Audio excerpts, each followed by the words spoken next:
মাথাটা বিপ্লবের কাছে পাঠিয়ে দাও, সেই সাথে তাকে জানিয়ে দাও আরোহী অথবা নিলয় কাউকেই তার নিকট হস্তান্তর করা হবে না। এর বিপরীতে সে যে পদক্ষেপ নেবে তার জন্য আমরা সর্বদা প্রস্তুত থাকব। তার কথা শেষ হতেই হালকা মাথা নেড়ে কাটা মাথাটা হাতে তুলে নেয় একজন। অতঃপর রাজের দিকে চেয়ে একপাশে মাথা নিচু করে দাঁড়িয়ে রইল সে। রক্তাক্ত ছুরিটা বিপ্লবের পাঠানো নিস্তেজ হয়ে পড়ে থাকা প্রতিনিধির জামায় মুছে নিল রাজ। অতঃপর তা নিবিড়ের দিকে বাড়িয়ে দিতেই নীরবে তা হাতে নেয় নিবিড়। বন্ধু হলেও সিরিয়াস মুহূর্তগুলোতে রাজের উপর মাথা তুলে প্রশ্ন করার সাহস নেই তার। যদিও রাজ কিছুই করবে না, তবুও এই মুহূর্তে মস্তিষ্ক দ্বিখণ্ডিত করার দৃশ্যটি তার বুকে মৃদু কম্পনের কারণ হয়ে দাঁড়িয়েছে। চোখ বুজে একটা লম্বা শ্বাসে নিজেকে শান্ত করে নিল রাজ। অতঃপর লোকটার দিকে চেয়ে বলে, মাথার সাথে পাঠানো বার্তা যেন কালির পরিবর্তে রক্ত দিয়ে লেখা হয়। তাকে সেভাবেই পাটকেল ছুঁড়ে মারো যেভাবে সে আমাদের দিকে ইট ছুঁড়ে মারতে চেয়েছে। বিপরীতে বুঝে নেওয়ার মতো হালকা মাথা নাড়ে লোকটা। অতঃপর কাটা মাথাটা নিয়ে সেখান থেকে প্রস্থান করে সে। তার চলে যাওয়ার দিকে দৃষ্টি রেখে অতঃপর রাজের পাশে এসে দাঁড়ায় নিলয়। স্বাভাবিক স্বরে বলে, আমরা বিদ্যুৎ সম্পর্কে অবগত হলেও বিপ্লব সম্পর্কে পুরোটাই আমাদের অজানা। আর এখন তারা কি পদক্ষেপ নেবে সেটাও জানার উপায় নেই। তবে আমাদের এই পদক্ষেপ তাদের দুজনকেই রাগিয়ে তুলবে, এটা নিশ্চিত। মুহূর্তেই রাজ তাদের দিকে চেয়ে বলে উঠে, তারা যত বড় জালিমি হোক না কেন আমরা কখনোই ভীত নই।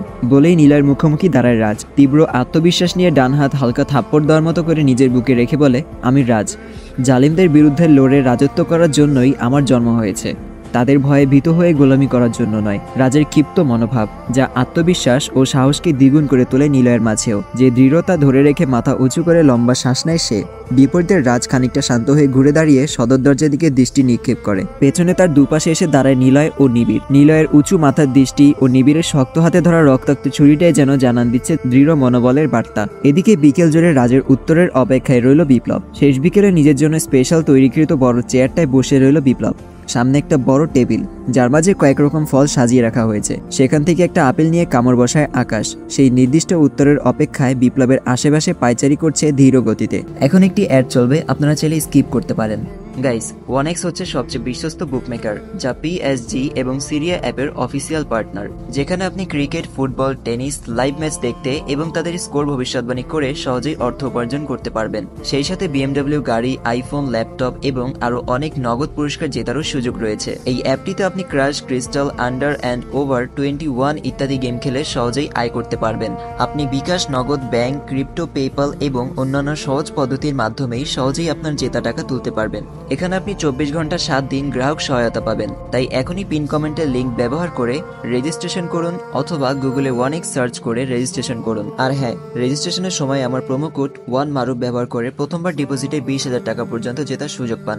সেই নির্দিষ্ট উত্তরের অপেক্ষায় বিপ্লবের আশেপাশে পায়চারি করছে ধীর গতিতে। খানিকটা সময় পায়চারি করেই বিপ্লবের সামনে স্থির হয়ে দাঁড়ায় আকাশ। ভাইয়ের দিকে চেয়ে শান্তস্বরে বলে, তোমার কি মনে হয় রাজই প্রস্তাব গ্রহণ করবে? বিপরীতে বিপ্লব খানিকটা গম্ভীর স্বরে বলে, রাজের এই সিদ্ধান্তই বলে দিবে সে কতটা বুদ্ধিমান এবং আমাদের জন্য কতটা হুমকি স্বরূপ। আকাশ ফের আপেলে কামড় বসিয়ে বলে, আমার মনে হয় না রাজের প্রস্তাব গ্রহণ করবে, কারণ রাজকে অন্তত তোমার থেকে আমি ভালো করে চিনি। শুরুতে আমিও তোমার মতো তাকে অবমূল্যায়ন করেছিলাম, বিনিময়ে দিন শেষে আমাকে এমন অপদস্থ হতে হলো। রাজকে তুমি যতটা হালকাভাবে নিচ্ছ সে ততটাও হালকা নয়। মুহূর্তেই খানিকটা ক্ষিপ্ত দৃষ্টিতে আকাশের দিকে তাকায় বিপ্লব। গম্ভীর স্বরে বলে, সে কতটুকু হালকা বা কতটুকু ভারী আমার দাঁড়িপাল্লাই তা নির্ধারণ করবে। এর মাঝেই একজন লোক এসে উপস্থিত হয় সেখানে। বিপ্লবের দিকে চেয়ে হালকা মাথা নিচু করে বলে, মহান বিপ্লব, রাজ তার বার্তা পাঠিয়েছে। বলেই সোজা হয়ে দাঁড়ায় লোকটা। বিপ্লব নীরব থেকে 2 আঙুলের ইশারায় নিয়ে আসার নির্দেশ দেয়। হালকা মাথা নেড়ে বেরিয়ে যায় লোকটা। দরজার বাইরে গিয়ে মুহূর্তেই ফিরে আসে একটা বাক্স নিয়ে। নীরবে বিপ্লবের সামনে দাঁড়িয়ে বক্সটা টেবিলে রেখে 2 পা পিছিয়ে দাঁড়ায় সে। উঠে দাঁড়ায় বিপ্লব, কারণ তার পাঠানোর প্রতিনিধি সোহেলের এই বার্তা নিয়ে আসার কথা ছিল। কিন্তু তার কাছে পৌঁছালো শুধুমাত্র একটা বাক্স, যা বিপ্লবের ভ্রু কুঁচকানোর কারণ হয়ে দাঁড়ায় মুহূর্তেই। হালকা ইশারা করতেই বেরিয়ে যায় লোকটা। পুরো কক্ষে কেবল বিপ্লব ও আকাশ দুজনই উপস্থিত। পাশ থেকে আকাশ খানিকটা কৌতূহলে হাত বাড়ায় বাক্সটার দিকে।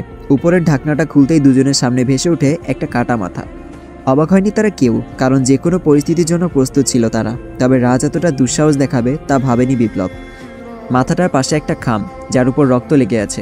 বিপ্লব তা হাতে নিয়ে বের করে নেয় ভেতরের কাগজটা। সামনে মেলে ধরতেই দেখতে পায় রক্ত দিয়ে লেখা রাজের সেই সিদ্ধান্তের কথা। দু চোখ বুঝে একটা লম্বা শ্বাস ছাড়ে বিপ্লব। গম্ভীর স্বরে উচ্চারণ করে রাজ। পাশ থেকে ভাইয়ের দিকে তাকায় আকাশ। স্বাভাবিক স্বরে বলে, বলেছিলাম রাজকে বাঁকা করা এতটাও সহজ নয়। সে ভাঙবে, তবুও মচকাবে না। খানিকটা নীরব রইল বিপ্লব। আকাশ ফের বলে, তবে আরোহীকে কিভাবে সেখান থেকে বের করতে হবে তা আমার ভালো করেই জানা। আরোহী যাকে সবচেয়ে বেশি ভালোবাসে সে হলো তার মা, যে এখন আমাদের হাতে বন্দী। আমাদের প্রিয় অসহায় চাচি আরোহীকে আমার কাছে টেনে নিয়ে আসবে। পাশ থেকে বিপ্লব খানিকটা সরু চোখে চেয়ে বলে, কিভাবে এই কাজটা করবি? আকাশ মৃদু হেসে ভাইয়ের দিকে চেয়ে বলে, আমি না, কাজটা করবে আমার সুন্দরী বিষধর সাপ স্নিগ্ধা, যে এখনও মধুবেশে সেই বাড়িতে অবস্থানরত আছে। সন্ধ্যা পার হয়ে এলো। আরোহীর পাশে বসে চায়ের কাপে চুমুক দিচ্ছিল মধু। এর মাঝে সদর দরজার দিকে তাকাতেই চোখে মুখে হাস্যোজ্জ্বল ভাব ফুটে ওঠে তার। অনেকদিন পর গ্রাম থেকে ফিরে এসেছে তুষার। নিজের মাঝে যে উত্তেজনার ছাপ ফুটিয়ে চায়ের কাপটা রেখে তার দিকে ছুটে যায় মধু। হাস্যোজ্জ্বল চেহারায় তুষারের কাঁধ থেকে ব্যাগটা নিয়ে বলে, ফিরে এসেছেন অবশেষে। জানেন এই কয়দিন আপনাকে কত মিস করছিলাম। আপনি না থাকায় এতদিন নিজেকে খুব শূন্য মনে হচ্ছিল। বিপরীতে তুষার ঠোঁটে হালকা হাসির ছাপ ফুটিয়ে বলে, আমিও মিস করেছিলাম খুব। হাসি ফুটে ওঠে মধুর ঠোঁটেও। অতঃপর ব্যাগটা কাঁধে নিয়ে তুষারের সাথে ভেতরের দিকে পা বাড়ায় সে। এরই মাঝে সেখানে উপস্থিত হয় ফরিদ আন্টি। তুষার সালাম দিতেই সালামের উত্তর দেন তিনি। অতঃপর হালকা কুশল বিনিময় করে তুষারকে বলেন রুমে গিয়ে ফ্রেশ হয়ে নিতে, কারণ অনেকটা পথ জার্নি করে ফিরেছে সে। আধ ঘন্টা পর ফ্রেশ হয়ে ফিরে আসে তুষার। এর মাঝে তার জন্য পুরোপুরিভাবে নাস্তা তৈরি করে নিয়েছে ফরিদ আন্টি। বাড়িতে শেফ থাকলেও ছেলেদের জন্য টুকটাক খাবার নিজেই তৈরি করতে পছন্দ করেন তিনি। যদিও কিচেনের শেফরা ব্যতীত অন্য কারো প্রবেশ নিষিদ্ধ ছিল, তবে রাজ নিজেই তাদেরকে বলে দিয়েছে যেন ফরিদ আন্টি ও আরোহীকে কখনো কোনো কাজে বাধা দেওয়া না হয়। ফরিদ আন্টি, আরোহী, তৃষা ও মধু সবাই বসে আছে তুষারের চারদিকে। নাস্তার সাথে এতদিনে ঘটে যাওয়া সকল বিষয় নিয়ে আলোচনা হচ্ছে তাদের মাঝে। কেবলমাত্র অন্যমনস্ক হয়ে তুষারের পাশে বসে রইল তৃষা। ভাইকে দেওয়া নাস্তার প্লেট নিজেই কোলে নিয়ে সোফার উপর পা তুলে বসেছে সে। নীরবে খেয়ে যাচ্ছে, যেন ভাই ফিরে আসা নিয়ে খুব একটা মাথা ব্যথা নেই তার। তাদের আলোচনার মাঝেই বাড়িতে প্রবেশ করে নিলয় ও নিবিড়। তাদের স্বাভাবিক ভাব দেখে মনে হচ্ছে কিছুই ঘটেনি আজ, সব ঠিকঠাকই রয়েছে। ঘরে প্রবেশ করতেই তুষারকে দেখে কোলাকুলির সাথে কুশল বিনিময় হয় তাদের। তুষার মৃদু হেসে নিলয়ের দু কাঁধে হাত রেখে বলে, স্বাগতম ভাই, অবশেষে আমাদের মাঝে পুনরায় ফিরে পেলাম তোকে। হালকা মৃদু হাসে নিলয়। এদিকে নিলয়ের আগমন লক্ষ্য করেই চট করে সোফা থেকে পা নামিয়ে উঠে দাঁড়ায় তৃষা। চোখে মুখে হালকা হাসির ছাপ ফুটিয়ে বলে, এই তো আমার অ্যাসিস্ট্যান্ট চলে এসেছে। বলেই তুষারের দিকে তাকায় তৃষা। অতঃপর ফের বলে ওঠে, ভাইয়া তুমি যাওয়ার পর আমি আমার জন্য একটা অ্যাসিস্ট্যান্ট রেখেছি, তুমি আমার হয়ে প্রতি মাসে তাকে 2000 করে দিয়ে দিও। তৃষার মানসিক ভারসাম্য স্বাভাবিক না থাকলেও তার কথায় মুহূর্তেই হেসে ওঠে সকলে। তৃষা তা দেখে খানিকটা মন খারাপ করে বলে, আপনারা হাসছেন কেন? আমার কাছে টাকা নেই, তাই আমার অ্যাসিস্ট্যান্টের বেতন আমার ভাইয়া দিয়ে দিবে। তার এমন কথায় ফের হাসে সকলে। নিলয় নিজের হাসি চেপে রেখে তৃষার দিকে চেয়ে বলে, কিন্তু আমি তো এত কম বেতনে চাকরি করব না। তৃষা ফের দৃষ্টি নিক্ষেপ করে তার দিকে। স্বাভাবিক স্বরে বলে, চিন্তা করবেন না, প্রতি বছর আপনার বেতন 300 টাকা করে বাড়ানো হবে। নিলয় এবার মেনে নিয়ে বলে, আচ্ছা তাহলে ঠিক আছে, আপনার যেমন আদেশ ম্যাডাম। সবার মাঝে আলোচনার সমাপ্তি হতেই ফরিদ আন্টির পাশ থেকে আরোহী বলে, রাজ কোথায়? তিনি আসেননি? বিপরীতে নিলয় স্বাভাবিক স্বরে বলে, রাজ বলল তার একটা কাজ বাকি আছে, ফিরতে হয়তো দেরি হবে। কি কাজ? আর একা কোথায় গেছে সে? হালকা চাপা অস্থিরতায় আরোহীর কৌতূহলী প্রশ্ন। বিপরীতে নিলয় বলে, জানি না, কাজটা তার ব্যক্তিগত হওয়ায় আমাদের বাসায় পাঠিয়ে দিয়েছে, তবে চিন্তার কিছু নেই, কাজ শেষ হলেই ফিরে আসবে সে। খানিকটা দুশ্চিন্তা কাটলেও তার রেশ হয়ে যায় আরোহীর মাঝে। নিলয়ের সহজভাবেই সামলে নেয় বিষয়টা। যদিও রাজ তাকে দ্রুত বাড়িতে পাঠিয়ে দেওয়ার পেছনে কারণ ছিল বাড়ির নিরাপত্তা নিশ্চিত করা, কারণ এবার থেকে সকল বিষয়ে সতর্কতা অবলম্বন করতে হবে। তবে বিষয়টা পরিবারের সবার থেকে গোপন রাখে নিলয়, কারণ এতে আতঙ্ক ছড়াতে পারে সবার মনে। এই মুহূর্তে রাজ তার কাজ শেষ করে ফেরার আগ অবধি চারপাশের নিরাপত্তা নিশ্চিত রাখাটাই গুরুত্বপূর্ণ। এদিকে এমপি রাজু চৌধুরীর বাসভবনে এসে উপস্থিত হয় রাজ। গেট পেরিয়ে দ্রুত পায়ে এগিয়ে যায় বাড়ির ভেতরের দিকে। রাজু চৌধুরীর ছোট ভাই হওয়ায় রাজকে বাধা দেয়নি কেউ, বরং ভাই আসার বার্তা পেয়েই নিজের ব্যক্তিগত আলোচনার সমাপ্তি টেনে সকলকে বিদায় করে কক্ষ খালি করে নেন তিনি। ঈদের পর বাবা মা দুজনই এ দেশে আসার কথা। হয়তো খুব শীঘ্রই তারা অস্ট্রেলিয়ার ভূমি ছেড়ে এ দেশের মাটিতে পা রাখতে চলেছে। রাজ হয়তো এই বিষয়ে কথা বলতে ভাইয়ের বাসভবনে হাজির হয়েছে আজ। গণ্যমান্য ব্যক্তিরা সকলে চলে যেতেই দরজা ঠেলে ভেতরে প্রবেশ করে রাজ। বিপরীতে রাজু উঠে দাঁড়িয়ে দুহাত মেলে স্বাগত জানায় ভাইকে। বিষয়টা খুব একটা পাত্তা দেয়নি রাজ। ভাই সোফা দেখিয়ে দিলেও বসেনি তাতে। গম্ভীর স্বরে রাজুর পাশে দাঁড়িয়ে থাকা দুজন যুবককে আদেশ করে ঘর থেকে বেরিয়ে যেতে। বিপরীতে রাজু চৌধুরীর দিকে তাকায় তারা। রাজকে অস্বাভাবিক দেখে তাদেরকে শান্ত ভঙ্গিতে বেরিয়ে যেতে ইশারা করেন রাজু চৌধুরী। বেরিয়ে যায় ছেলেগুলো। রাজ কয়েক পা এগিয়ে ভেতর থেকে বন্ধ করে দিল দরজাটা। পেছন থেকে রাজু চৌধুরী কৌতূহল নিয়ে বলে, হঠাৎ কি হয়েছে?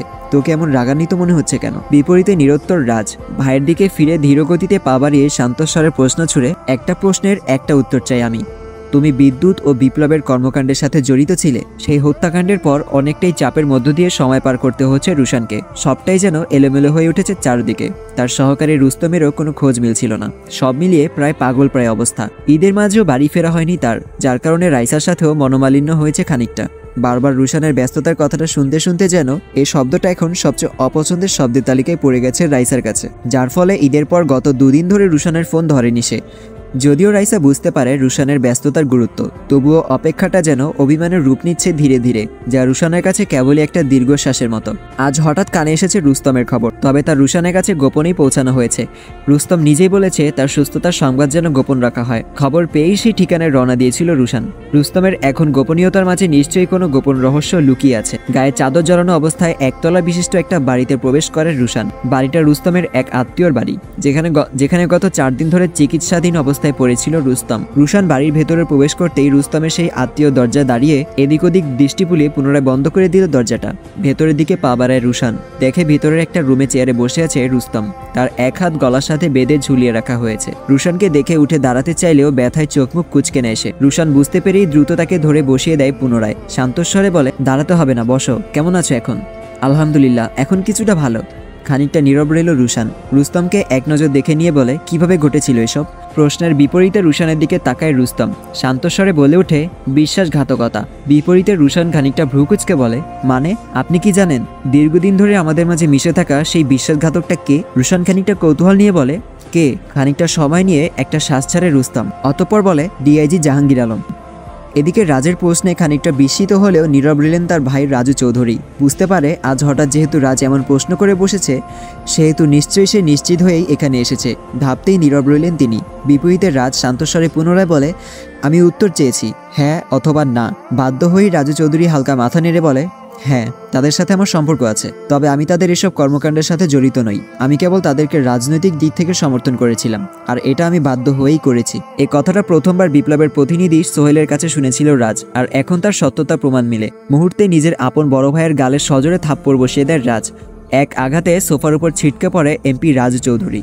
দেওয়ালের দিকে তাকায় রাজ।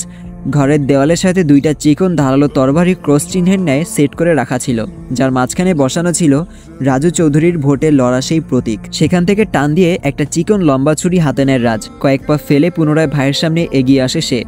রাজু চৌধুরী নিজেকে সামনে নিয়ে উঠে বসতে চাইলেও তার ঘাড়ে তরবারি রেখে তাকে থামিয়ে দেয় রাজ। রাজু চৌধুরী তার দিকে চেয়ে বলে, এ কেমন অভদ্রতা রাজ? নিজের বড় ভাইয়ের গায়ে হাত তোলা? তোকে এই শিক্ষা দিয়ে বড় করা হয়েছিল? বিপরীতে ক্ষিপ্ত দৃষ্টিতে ভাইয়ের দিকে তাকায় রাজ। গম্ভীর স্বরে বলে, আমি সারা জীবন তোমাকে বড় ভাই হিসাবেই সম্মান করে এসেছিলাম। কখনো চোখের দিকে তাকিয়েও কথা বলিনি, কিন্তু প্রথমবার তোমার চোখের দিকে চেয়ে কথা বলেছিলাম যখন দেখেছিলাম আকাশের সাথে তোমার যোগাযোগ আছে। সেদিন তোমাকে সতর্ক করেছিলাম, যদি তুমি জালিমে অন্তর্ভুক্ত হও তাহলে আমার সম্মানের বিপরীতে ক্রোধেরই শিকার হতে হবে তোমাকে। ভুলে যাব তুমি আমার আপন বড় ভাই ছিলে। হয়তো সেদিন আমার কথা ভালোভাবে বুঝতে পারোনি তুমি। রাজের কথা শেষ হতেই রাজু চৌধুরী বলে ওঠে, আমি তাদের কর্মকাণ্ডে জড়িত নই। আমি কেবল বাকিটা বলার আগেই রাজ পুনরায় ক্ষিপ্ত স্বরে বলে ওঠে, যে জালিমদের সমর্থন করে সে নিজেও জালিমে অন্তর্ভুক্ত। আর মজলুমদের রক্ষা করার জন্য যদি আজ আপন ভাইয়ের রক্তে আমার হাত রঞ্জিত হয়, আমি তাতেও দ্বিধাবোধ করব না। তাই ভাই হিসাবে তোমাকে কালিমা পড়ার সময় দিচ্ছি, কালিমা পড়ে নাও। মুহূর্তেই পুরো শরীর কেঁপে ওঠে এমপি রাজু চৌধুরীর। চোখে মুখে বিস্ময়ের সাথে পুরো শরীর থরথর করে কাঁপতে শুরু করে তার। অস্থিরতায় পরপর শ্বাসের সাথে কপালে জমতে থাকা বিন্দু বিন্দু ঘাম। রাজ তরবারিটা তার ঘাড়ে রেখে সোজা হয়ে দাঁড়িয়ে লম্বা একটা শ্বাস নেয়। অতঃপর খানিকটা সময় নিয়ে তরবারিটা শক্ত হাতে ধরে নিয়ে নিজের আপন ভাইয়ের দিকে চেয়ে উচ্চস্বরে বলে ওঠে, আসসালামু আলাইকুম। আজকের পর্বটা এখানে শেষ করছি। আর আপনাদেরকে একটা বিষয় বলা হয়নি, আমার পরীক্ষা চলতেছে, যে কারণে আমি গ্রামে এসেছি আর এখানে বেশি ভয়েস দিতে পারতেছি না, সময় পেতেছি না। তো যাই হোক, ঢাকা খুব শীঘ্রই ব্যাক করব, তারপরে আপনাদেরকে বড় করে পর্ব দিব। তো দেখা হচ্ছে পরবর্তী ভিডিওতে। সবাই সুস্থ থাকবেন, ভালো থাকবেন। আল্লাহ হাফেজ।